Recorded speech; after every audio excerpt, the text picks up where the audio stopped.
इसलिए हमें पॉजिटिव बनने की जरूरत है। तो हम सदा अपने जीवन को पॉजिटिव कैसे बनाएं? पॉजिटिव बनने के लिए सबसे पहली बात है कर्म गति को समझना, या जिसको कहते हैं ड्रामा को समझना। आप लोगों का अपना अपना ड्रामा पसंद आया? हाँ? जिस घर में रखा है, जिस पति के साथ रखा है, जिस पड़ोसी के साथ रहते हो, ये सब पसंद आया? हाँ? ये कई कहते हैं क्या बाबा मेरा ड्रामा बनाया, पति भी तंग करता है, पड़ोसी भी झगड़ा करते हैं, तो इसलिए मुझे बहुत टेंशन रहता है, इसलिए अगले कलम में बाबा मेरा ड्रामा थोड़ा बदल देना। तो किसको किसको अपना ड्रामा बदलने में हाथ खड़ा करो, क्योंकि बाबा तो डायरेक्टर है। अगर एक्टर को पसंद नहीं है तो डायरेक्टर बदल भी देगा। तो किसको किसको ड्रामा बदलने में हाथ खड़ा करो। अच्छा 4-5 लोग हैं, 5-6 लोग हैं, चलो बहुत अच्छा। अच्छा जिनको पसंद है वो हाथ खड़ा करो। नहीं बाबा मेरा ड्रामा बहुत अच्छा है, मुझे नहीं बदलना। मरा बात। अगर ऐसा है तो कुछ गड़बड़ है। अगर ड्रामा पसंद होता तो दोनों भी हाथ उठनी चाहिए थे, हाँ? क्योंकि अगर ड्रामा बदल देंगे तो ये जो ड्रामा बना है, बाबा मिला है, इतना अच्छा दैवी परिवार मिला है, वो भी क्या हो जाएगा? बदल जाएगा। इसलिए ड्रामा को पसंद कर लो। क्या कर लो? ड्रामा को पसंद करो। जहां भी बाबा ने रखा है, जो भी आपके पड़ोसी हैं, जो भी हैं, सब के अंदर कल्याण है। इसलिए ड्रामा को पसंद कर लो। मुझे लगता है मधुबन में लास्ट में जो मुरलियां चली थी, मधुबन में लास्ट में जो मुरलियां चली थी, मुरलियों का सार क्या था? गुलजार दादी की हेल्थ तो थोड़ा खराब थी। इलाज में 2016 और 17 की बात है, तो भी प्रोग्राम बने थे, तो भी बाबा क्या करता था? गुलजार दादी के तन में आता था और बाबा की मुरली चलती थी। क्या चलती थी? वाह ड्रामा वाह, वाह बाबा वाह। बाप के दिल में बच्चे, बच्चों के दिल में। अब कई भाई बहन कहते थे आजकल मुरली ऐसी क्यों चल रही है? क्योंकि टोटल ज्ञान का सारा है वाह वाह। कोई गाली भी दे, क्या बोलेंगे? आवाज नहीं आए। वाह ड्रामा वाह। अगर कोई आपको गाली भी देता है तो क्या कहेंगे? वाह ड्रामा। कोई आपके साथ झगड़ा करता है, क्या बोलेंगे? वाह ड्रामा वाह। कोई आपका अगर आपके पड़ोसी झगड़ा करता है तो भी क्या बोलेंगे? वाह ड्रामा वाह। कोई आपकी निंदा भी करते हैं, क्या बोलेंगे? वाह ड्रामा वाह। कोई माता जी का पति शराब पीकर की पिटाई करता है तो भी उस माता को क्या बोलना है? अभी तो आवाज ही बंद हो गया, क्या बात? अगर कोई माता जी का पति शराब करके के पिटाई भी करता है तो भी इसको क्या बोलना है? वाह ड्रामा। आप कहेंगे भाई जी वो तो पिटाई करेगा, वाह कैसे निकलेगा? तो भी इस माता को क्या बोलना है? क्योंकि उस माता के लिए तो पति तो बहुत मिले ना। सतयुग में पति मिला था, त्रेता में मिला था, द्वापर में भी मिला था, अभी भी मिला है। सतयुग का पति तो बहुत अच्छा था, ना शराब पीता था, ना मारता था, ना पीटता था, सोने में महलों में रहता था, पुष्पक विमान था, वो देवता के रूप में था। लेकिन क्या सतयुग के वो देवता रूपी पति के कारण उसको बाबा मिला? हाँ मिला। लेकिन अभी का पति भले शराबी है, मारता है, पीटता है, उसके कारण कौन मिला है? तो सतयुग का वो देवता वाला पति जो दिल्ली में रहता था वो अच्छा। ये संगम युग में जो वाराणसी में रहता है, जो शराबी है वो अच्छा। कौन सा पति अच्छा? इसीलिए उस माता को और ही कहना चाहिए बाबा ऐसा ही वाराणसी वाला पति मुझे 5000 साल के बाद भी जरूर देना, क्योंकि इसके कारण बाबा मिला। ये है विचार बदलने का तरीका। हमें लोगों को, गली को नहीं बदलना, उसी गली में रहना है, उसी पति के साथ रहना है। लेकिन कैसे रहो? पॉजिटिव बन करके रहो। कैसे रहो? पॉजिटिव बन कर रहो। संगम युग का पति भी अच्छा, संगम युग की सास भी अच्छी, संगम युग के बच्चे भी अच्छे, संगम युग का शरीर भी अच्छा, संगम युग का सब कुछ अच्छा। इसलिए वाह वाह करते रहो, सदा पॉजिटिव रहो। ये है सकारात्मक सोच। इसलिए सदा पॉजिटिव बनना, सकारात्मक बनना। सतयुग में भी सास मिली थी, देवी थी, कभी झगड़ा नहीं करती थी, लेकिन क्या उस सास के कारण बाबा मिला? और अभी का सास की भले झगड़ा करते, भले कैसी भी है, उसके कारण कौन मिला है? बाबा मिला है। भले सतयुग में भी बच्चे मिले थे, वो देवता के तरफ राजकुमार राजकुमारी थे, कभी तंग नहीं करते थे, लेकिन क्या उन बच्चों का कारण बाबा मिला? और अभी के बच्चे कैसे भी हो, लेकिन उनके कारण बाबा मिला। सतयुग में भी शरीर मिला था, वो शरीर कंचन काया था, उस शरीर से खुशबू आती थी, देखने में सुंदर था, लेकिन क्या उस शरीरों की आंखों से बाबा को देखा है? क्या उस शरीर के कानों से भगवान के माँ बाप के सुने? क्या उस शरीर के ऊपर भगवान की नजरें पड़ी थी? क्या उस दिल के अंदर भगवान के धड़कनें रहती थी? वो शरीर क्या काम का जिसने भगवान को ना देखा हो, भगवान के माँ बाप के ना सुने हो? इसलिए ये संगम का शरीर भले बुजुर्ग है, भले काला है, भले कैसा भी है, लेकिन उसके ऊपर भगवान की नजरें पड़े, भगवान के माँ बाप के सुनते हैं। इसलिए वाह वाह करते रहो। ये है व्यर्थों से बचने का तरीका। इसलिए ड्रामा को पसंद कर लो। वैसे तो हम 3 बाप के बच्चे, बाप कितने हमारे सबके? 3, लेकिन माँ कितने हैं? कोई 1, कोई 2, कोई 3, ऐसा। हमारी 4 माँ हैं। कितने माँ हैं? एक तो लौकिक माँ, एक तो पहले ब्रह्मा, दूसरी मम्मा, तीसरी लौकिक माँ, चौथी ड्रामा। ड्रामा भी हमारे कौन है? और माँ तो माँ होती है, माँ कभी भी बच्चे का बुरा। अगर कोई बच्चा बीमार है, माँ उसको दवाई पिलाती है, बच्चा नहीं पीता, कड़वी है, बार बार मुंह से निकलता है, माँ उसका दोनों हाथ जोर से पकड़ करके फिर भी चम्मच चूसेगी। तंग नहीं कर रहे, उसका प्यार है, ये दवाई उसके मुंह में जाएगी, कई बीमारी उसकी ठीक हो जाएगी। इसी तरह आज ड्रामर की माँ हमारे सामने ऐसी ऐसी कड़वी चीजें लाती हैं, ऐसी ऐसी घटना लाती हैं जो हमें पसंद नहीं है। ये बार बार उसको रिपीट करती हैं, क्यों? उसमें कल्याण है। इसलिए ड्रामा की हर चीज को पसंद करो, और जो ड्रामा को पसंद करता वो व्यर्थों से मुक्त है। इसलिए वाह ड्रामा वाह, संकल्प को बचाने का तरीका है। ड्रामा एक ढाल है, no question, no correction, no quotation, no opposition, मत चुप। जिसे कोई भी माँ बच्चों को जब थप्पड़ मारती है, बच्चा कहाँ जाता है? बाप के पास, और क्या बोलता है? मम्मी ने मुझे थप्पड़ मारी, इतना ही बोलता ना। ये तो नहीं बोलता ना मम्मी ने मुझे थप्पड़ मारी, इसी मम्मी को बाजार में बेच करके दूसरी लेके, बोलता है। लेकिन हमें जब ड्रामा माँ थप्पड़ मारते हैं तो क्या करते हैं?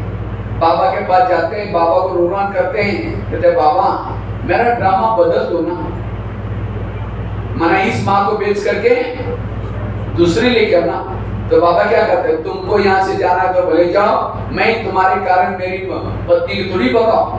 ड्रामा बाबा की पत्नी है और हम उसके बच्चे हैं, इसलिए ड्रामा को पसंद कर लो। वाह ड्रामा वाह।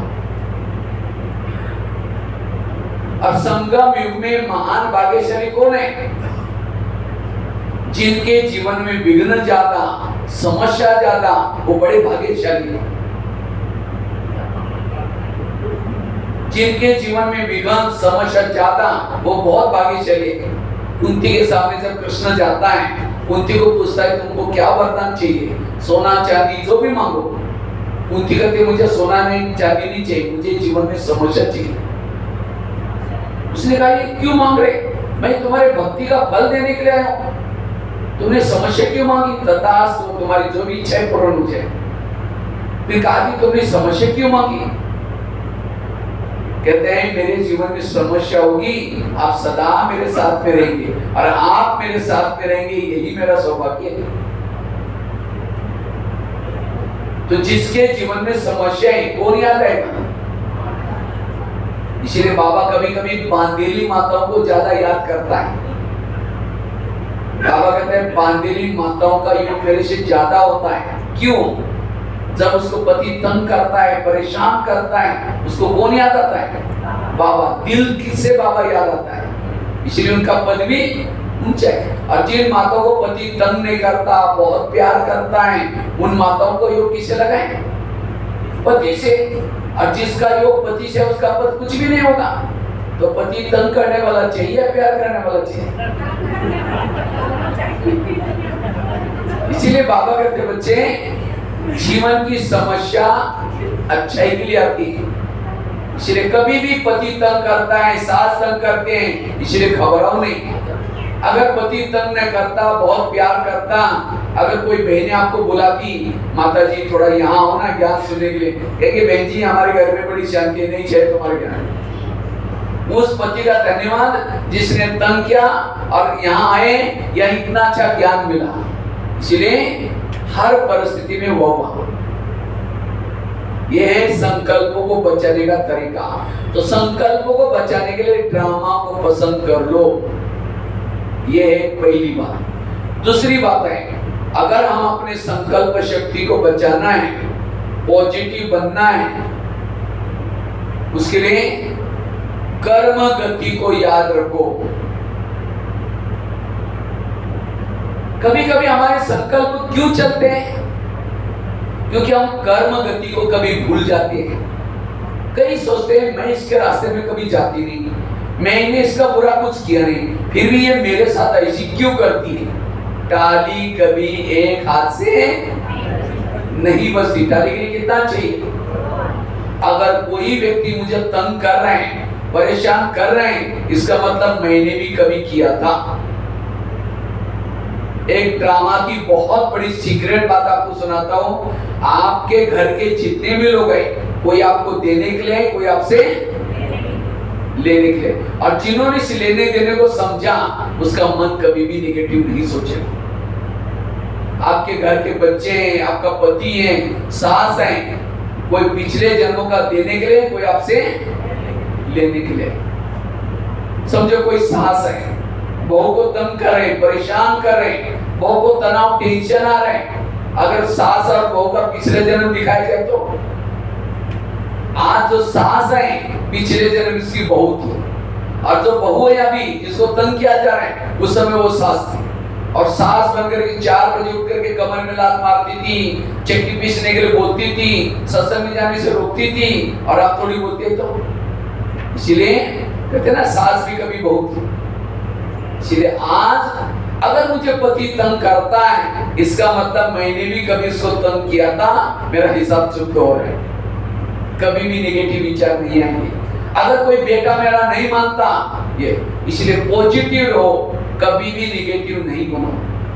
एक न्यूटन का सिद्धांत है, एक्शन टू रिएक्शन, जैसी क्रिया वैसी प्रतिक्रिया। ये संसार का नियम है। आपके साथ वर्तमान जो हो रहे हैं, ये आपके ही अतीत पिछले जन्मों में किए हुए कर्मों का परिणाम है। रोने से, चिल्लाने से, किसी को सुनाने से खत्म होगा? अगर हमें अपने 63 जन्मों के विकर्मों को खत्म करना है, एक तो सहन करो, या तो योग लगाओ, या फिर धर्मराज के डंडे खाओ।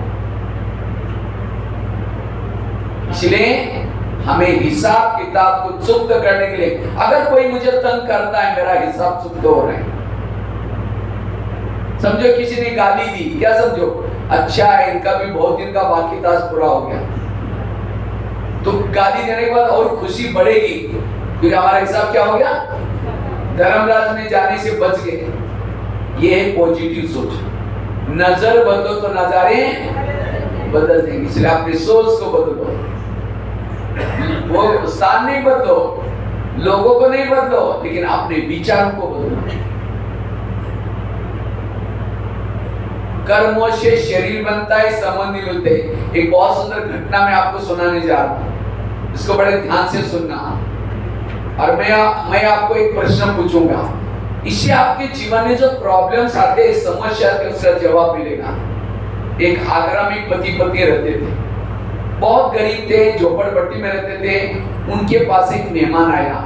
वैसा मेहमान आया था दिल्ली में खरीदारी करने के हिसाब से, लेकिन जब वो दिल्ली में आया था दुकान बंद थी। उसको लगता है बैठे बैठे मैं क्या करूं, चलो मैंने कभी आगरा गया नहीं, देखा नहीं, चलो मैं आगरा घूम के आता हूं। तो व्यापारी क्या करता, आगरा देखने के लिए गया।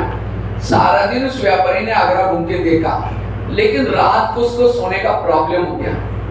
जिस होटल में जाता था, जहां भी जाता था, सब कहते हुए हमारे होटल बुक है। और उसको लगता रात को कहां सो जाओ, अगर कहीं बस स्टैंड पर सो जाओ ब्याग चोरी हो जाएगी, क्योंकि ब्याग में करोड़ रुपए पड़े थे। अगर कहीं स्टेशन पर सो जाओ तो भी चोरी हो जाएगी। अचानक उसको याद है मेरे गरीब पति पत्नी, चलो उनके पास जाता हूँ। रिक्शा करके चला गया, जा करके उसने वो गरीब पति पत्नी का उनका एड्रेस था, चला गया।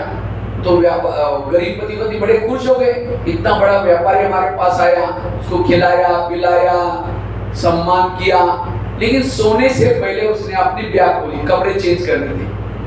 जब ब्याग खोली तो गरीब की पत्नी की नजर ब्याग में गई, देखा इसके पास 50 के 100 के 500 के बहुत सारे बंडल है। अब उसको लगता है 2-4 बंडल हमको मिल जाए तो हमारी गरीबी क्या हो जाएगी, दूर हो जाएगी।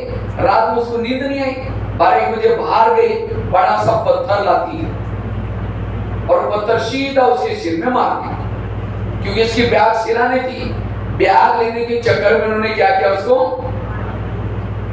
पत्थर मार करके मर्डर हो गया उसका। पति की नींद खुली, पति कहते ये क्या हो गया, कहता अब हमारी गरीबी दूर हो गई। का ये बात किसी पुलिस वालों को पता चलेगा, लोगों को पता चलेगा, मैं जेल की सजा होगी। कहा कि किसी को पता ही नहीं चलने देंगे। इस व्यापारी को आप जमुना नदी में डाल देते। रात को 2 बजे उस मुर्दे को क्या क्या एक बोरी में डाला, पीछे जमुना नदी थी, पानी से भर करके बह रही थी, उस बोरी में डाला, लेके जाकर के उसको पानी में फेंक दिया। किसी ने नहीं देखा। वापिस आए, घर में खून लगा था, तो उनको लगता किसी को डाउट ना आ जाए कुछ हुआ तो नहीं। तो रातों रात उन्होंने क्या क्या, वो दाग को मिटाया, लिपाई पुताई किया। उन्होंने खून के दाग तो मिटाए, लेकिन कर्मों में पड़े हुए दाग को कोई मिटा। इसलिए एक भजन है ना, कर्म का लेका मिटे न रे भाई, लाख करे कोई चतुराई। उन्होंने उसी पैसे से प्लॉट लिया, मकान बनाया, दुकान खोला, गहने बनाए, गाड़ी खरीदी, उनकी गरीबी दूर हो गई। लेकिन उनको कोई बच्चे नहीं थे, दोनों ही थे। कुछ साल के बाद उनको एक बच्चा हो गया, और एक ही बच्चा था, खिलाया पिलाया, कलेक्टर बनना जितना पढ़ाया। लेकिन अचानक उस बच्चों को टाइफाइड हो गया, तो उनको लगता है इस बच्चे को कुछ नहीं हो जाए। बड़े से हॉस्पिटल में इलाज किया, बहुत खर्चा हुआ, बनाए थे गहने बेच दिया, बच्चे का इलाज किया, डॉक्टर की ड्यूटी, बच्चा ठीक नहीं हुआ। जो गाड़ी ली थी उसको भी बेच दी, उनको लगता है बच्चा ठीक हो जाएगा दोबारा गाड़ी लेंगे। लास्ट में उन्होंने जो दुकान चालक था उसको भी बंद किया, मकान भी बेचा, झोपड़पट्टी में चले गए। तो एक दिन वो बच्चा कहता है, पापा जी आपने जो मिला था पैसा खत्म हो गया, आप मैं जा रहा हूं, बच्चा मर गया। तो बच्चा कौन था, जिस व्यापारी को मारा था। आत्मा तो मरती नहीं, आत्मा न शस्त्रों से कटती है, न आग में जलती है। वही आत्मा अपना पैसा लेने के लिए बच्चे के रूप में आई थी। आज उस व्यक्ति के जीवन में जो समस्या आई, क्या भगवान ने समस्या दी, उसने अपने कर्मों से बनाई। इसलिए भजन है ना, किसके झोले में कांटे हैं तो किसके झोले में फूल। कोई कारण होगा रे, कोई कारण होगा बांटने वाला, कोई लूला है, कोई लंगड़ा है, कोई अंधा है, क्यों कर्म। तो ये मैंने आपको क्यों सुनाया। आज आपके घर में आज कईयों ने होटल नहीं देखा, पैसा इकट्ठा किया, लेकिन कोई ऐसा बच्चा पैदा हुआ गलत संगत में जा रहे, नशा कर रहे, पैसा लुटा रहे, माँ बाप को टेंशन आ रहे, वो बच्चा कौन है, वो आपके पिछले जन्मों का हिसाब है। इसलिए ऐसी विपरीत परिस्थिति में कभी भी टेंशन में नहीं आओ, पॉजिटिव रहो, आपका हिसाब चुकता हो जाएगा, सब ठीक हो जाएगा। लेकिन टेंशन भी नहीं हो। इसलिए आज इस ज्ञान की कमी के कारण आज कभी कभी हम टेंशन में आते हैं, निगेटिव सोचते हैं, गुस्सा करते हैं। इसलिए पॉजिटिव रहना। कई को क्या लगता है इस दुनिया में तो अन्याय हो रहा है अन्याय। कई को लगता है हमारे घर के पास इतना भ्रष्ट व्यक्ति है, इतना गलत काम कर रहे हैं, भगवान उसका घर भर रहे हैं। जो घर भर रहे हैं उसके पिछले अच्छे कर्मों का फल है। अब गलत काम कर रहा है उसका फल भी उसको मिलेगा। भगवान के घर में देर है लेकिन अंधेर। अगर उस दोनों का पिछला जन्म दिखाई जाए, आज जो घर भर रहे हैं पिछले अच्छे कर्मों का फल है। इसीलिए भले कलयुग है, कोई भी युग है, या दुनिया में अन्याय नहीं है। जो करेगा सो भरेगा। इसलिए लोगों से नहीं डरो, भगवान से कभी ना डरो। अगर डरना है तो अपने गलत कर्मों से जरूर डरना। इसीलिए बाबा ने सवेरे क्या कहा, बच्चे श्रीमत का उल्लंघन, क्योंकि जो श्रीमत का उल्लंघन करता उसका पाप कर्म जमा होता है। ये श्रीमत हमें मिलते हैं पाप कर्मों से बचाने के लिए। इसीलिए ना उसके अंदर मनमत मिक्स करना है, ना परमत मिक्स करना है। इसीलिए कर्म गति को समझ करके चलने वाला कभी भी उसको नेगेटिव विचार नहीं आएंगे। इतना दिन हमने कांटे बो करके देख लिया, उसका परिणाम क्या निकला। अब हमें कांटे कभी बोना नहीं। तीसरी बात है, संकल्प को बचाने के लिए क्या क्या करना है, उसके लिए मैं आपको कुछ बातें सुना रहा हूं। पहली बात कौन सी बताई, ड्रामा को पसंद करो, वाह ड्रामा वाह। दूसरी बात कौन सी बताई, कर्म गति को समझ करके चलना है। अगर मेरे जीवन में कोई प्रॉब्लम आ रही, समस्या आ रही, इसका मतलब मैंने इसके साथ ऐसा किया था, उसका हिसाब किताब हो रहा है। प्रकृति के साथ हिसाब। आज हमें शरीर किसी ने दिया था, मुख दिया था अच्छा बोलने के लिए, कान अच्छा सुनने के लिए, हमने इनका दुरुपयोग किया, बीमारी के रूप में ऐसी बातें आती हैं। कई कई तो कहते हैं हम ओम शांति में जाते हैं, ब्रह्मा कुमारी में जाते हैं, तो भी हमारे जीवन में ऐसा क्यों। ओम शांति में कब से आ रहे, 4-5 साल, 10-12 साल, 20-20 साल पिछले जन्म में थे ओम शांति में, और उस समय जो गलत कर्म क्या छुमंतर हो गए यहाँ। अगर ओम शांति में चलने के बाद भी कोई अगर प्रॉब्लम आ रहे, ये मेरे पिछले जन्मों का हिसाब है। इसलिए मैं कभी भी कोई भी विपरीत परिस्थिति में हलचल में नहीं आना। ब्रह्मा बाबा कभी शिव बाबा को कहते थे, बाबा मुझे खांसी बहुत आ रही है, थोड़ा खांसी मेरी रोको ना। तो शिव बाबा क्या बोलते थे, मैं पतितों को पावन बनाने के लिए धरती पर आया हूँ, तुम्हारी खांसी को बंद करने के लिए नहीं आया हूँ। ये खांसी तुम्हारे कर्मों का हिसाब है। अगर तुम्हारे घर में मैं रहता हूँ, ज्ञान सुनाता हूँ, सेवा करता हूँ, उसका अलग से कुछ दूंगा, बाकी खांसी तुम्हारे कर्मों का हिसाब है, तुमको ही करना। कर्मों ने ब्रह्मा को भी नहीं छोड़ा। गुलजार दादी 4 साल तक हॉस्पिटल में रही। हमको लगा कि मैं बाबा कर रहा है तो भी मेरे साथ ऐसा हो रहे हैं। तो इसलिए जो कर्म करता है उसको उसका करना पड़ता है। इसलिए बाबा कहते बच्चे, इस कर्म गति को समझना, यह हमारा सबका लास्ट का जन्म है। ऐसी ऐसी वंडरफुल बातें आएंगी, ऐसे ऐसे लोग आएंगे, तो भी आपको कर्म का हिसाब समझ करके मन को चुप रखना है, तब संकल्प शक्ति को बचा सकेंगे। तीसरी बात है, अगर संकल्पों को बचाना चाहते हैं, उसके लिए गीता का, रामायण का, महाभारत का मंत्र याद रखना। कौन सा, जो हुआ अच्छा हुआ, जो हो रहा अच्छा, जो होगा वो भी मेरे जीवन की हर घटना में कल्याण है। अगर समझो किसी ने आपकी चुगली की, आप ऑफिस में काम कर रहे हैं, आपकी बड़ों के पास चुगली कर दी और यहाँ की ट्रांसफर कोई गांव में कर दी, रहने का प्रॉब्लम, जाने का प्रॉब्लम, तो उस व्यक्ति को देखते ही संकल्प चलेंगे, देखा इसके कारण मेरा ऐसा हुआ, इसके कारण तो। लेकिन अगर आपकी कोई चुगली करता है, कोई कुछ भी करता है, उसके पीछे भी कल्याण है। कभी भी आप ये नहीं सोचो कि क्या होगा कैसे होगा। आप अपने संकल्पों को बचाओ। जो संकल्प को बचाता है, भगवान के ऊपर भरोसा रखता है, ऐसे विपरीत परिस्थिति में भी कल्याण करके दिखाएगा आपको बाबा। जब आप मन को चुप रखेंगे तो अगर सोचेंगे तो और ही उल्टा हो जाएगा। इसलिए भगवान जो करता है वो अच्छाई के लिए करता है, इसलिए कभी भी नेगेटिव नहीं सोचो। अभी मैं कल परसों जेल में गया था यहाँ के, तो जब मैं सुना रहा था तो कैदियों के मन में कोई हंसी भी नहीं आ रही थी। तो मैंने सोचा इनको कोई, क्योंकि निगेटिव है ना वातावरण, तो मैंने जाते